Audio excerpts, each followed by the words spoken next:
अस्सलाम वालेकुम अज़ीज़ तलबा। आज हम क्लास हश्तों के इस्लामियात के अगले टॉपिक के साथ आपके पास हाजिर हुए। अगला सबक जो है हमारा है जिहाद।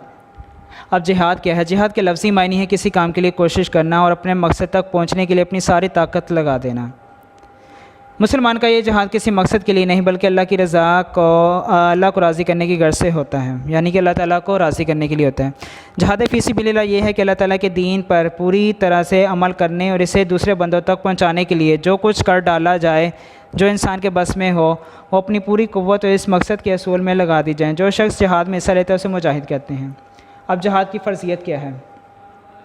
जिहाद में एक मुसलमान अपना माल, वक्त, सलाहियत, बिलाखिर अपनी जान तक भी दीन की हिफाजत और सरबुलंदी के लिए कुर्बान कर देता है। कुरान करीम में इरशाद है, बज़ाहिर ये जिहाद एक नागवार बात लगती है लेकिन ये तुम पर लाजमी करार दी गई है।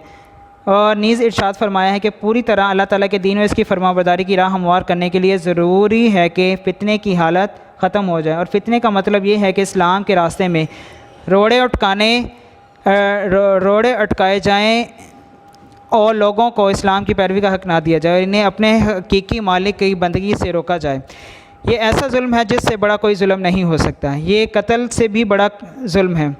कोई कत्ल के ज़रिए से तो इंसान को महज चंद रोज़ा ज़िंदगी से महरूम किया जा सकता है, लेकिन अगर किसी की इताअत इलाही से रोका जाए तो परवरदिगार हकीकी का बंदा बनने के रास्ते में रुकावटें पैदा की जाएँ तो इसका मतलब ये है कि इसकी असल ज़िंदगी तबाह कर दी गई है। इससे आखिरत की हमेशा की ज़िंदगी की पाबंदी बेपाया नेमतों से महरूम कर दिया गया है। अब इसके मकासद क्या हैं? इसके मकासद दर्ज झैल हैं। पहले देखते हैं अपने दिफा और हिफाजत के लिए, यानी कि जब कोई दूसरा आप पर हमला करे तो इसे अपने दीन और इस्लामी रियासत की हिफाजत के लिए हथियार उठाए जाएँ। फितना दफ़ा करना, यानी कि जब इंसान पर जुल्म किया जाए, अल्लाह के बंदों को अपने बनाए हुए कवानीन की ग़ुलामी पर मजबूर किया जाए, बंदों तक उनके मालिक हकीकी का दीन ना पहुँचाया जाए और दावत दीन के कानूनी रास्ते बंद कर दिए जाएँ, तो बुराई, ज़्यादती और फितने को कम करने के लिए ताकत इस्तेमाल की जाए। अगर कहीं मुसलमानों पर जुल्म किया जा रहा हो तो इन्हें ज़ालिमों के पंजे से निजात दिलाने के लिए भी जिहाद ज़रूरी है। चुनांचे इरशाद है, ऐ मुसलमानों, तुम्हें क्या हो गया है कि तुम अल्लाह की राह में इन बेकस मर्दों, औरतों और बच्चों की हिमायत में नहीं लड़ते जो कमज़ोर पाकर दबा लिए जाते हैं, और अपने अल्लाह से दुआ करते रहें कि हमें ज़ालिमों की इस बस्ती से निकाल ले, हमारे लिए अपने हाथ से कोई हामी और मददगार भेज दे। शहीद का मुकाम, जो शख्स इस्लाम के लिए अल्लाह के रास्ते में जिहाद करता है, जान दे देकर इसे शहीद कहलाता है। इस्लाम में शहीद का दर्जा इस कदर बुलंद है इसे मुर्दा कहने की इजाज़त नहीं, बल्कि फरमाया गया वह ज़िंदा है और अपने परवरदिगार के पास से रिस्क पा रहा है, और अलबत्ता तुम्हें इसकी ज़िंदगी का शऊर नहीं। जिहाद की ज़रूरत पूरे करने के लिए माली कुर्बानी भी ज़रूरी है। इसे इस्लाम ने माली जिहाद करार दिया है। जो लोग जिहाद में शामिल होने के लिए अपने घर बार छोड़कर अल्लाह की राह में निकले, उनके घर वालों को देखभाल भी ज़रूरी है। किसी भी मुश्किल वक्त में इनकी मदद की जाए, इनके मसाइल हल किए जाए, इनकी जान और माल, इज़्ज़त और जायदाद की हिफाजत की जाए। जो शख्स खुश नसीब मुसलमान जिहाद में शहादत का मर्तबा हासिल कर ले, उनके ख़ानदान की देखभाल करे, तो तमाम मुसलमानों की ज़िम्मेदारी उनके घर वालों की कफ़ालत, उनके खाने पीने, लिबास, इलाज, मकान बंदोबस्त किया जाए, इनके बीवी बच्चों की तालीम तरबियत, तमाम तालीमी ज़रूरियात का इंतज़ाम किया जाए। रसूलुल्लाह सल्लल्लाहु अलैहि वसल्लम ने फरमाया, जिस शख्स ने अल्लाह की राह में किसी मुजाहिद को सामान बहम पहुँचाया, इसके पीछे इसके घर वालों की अच्छी खबरगिरी की, इसने भी जिहाद में हिस्सा लिया। जिहाद एक दायमी अमल है। रसूलुल्लाह सल्लल्लाहु अलैहि वसल्लम ने फरमाया, जिहाद क़यामत तक जारी रहेगा।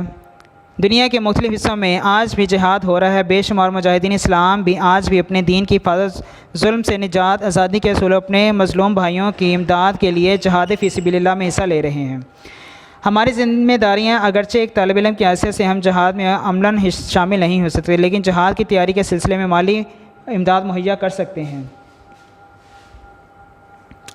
मुजाहिदीन शोधा के घर वालों की खिदमत और देखभाल में हिस्सा ले सकते हैं। रसूलुल्लाह सल्लल्लाहु अलैहि वसल्लम ने अपने माँ बाप की खिदमत को भी जिहाद करा दिया। सबसे अहम बात यह है कि हम अपने मुल्क की तरक्की और इस्लाम की शात के लिए ज़्यादा से ज़्यादा और बेहतर से बेहतर इल्म हासिल करें, ताकि हम इस्लाम की सरबुलंदी और शात में अमली तौर पर हिस्सेदार बन सकें। हुज़ूर सल्लल्लाहु अलैहि वसल्लम ने फरमाया, ताकतवर मोमिन कमज़ोर मोमिन से बेहतर है। इसलिए हमें चाहिए कि कुरान और सुन्नत, सीरत रसूल सल्लल्लाहु अलैहि वसल्लम, अपनी इस्लामियात की किताबों का गहरा मुताला करें, मुल्क और मिलत की इज़्ज़त और तरक्की के लिए साइंसी उलूम का भी ज़्यादा से ज़्यादा मुताला करें और इसी तरह हम अपनी अमली इस्तेदात और वसाइल हयात में इजाफ़ा करें।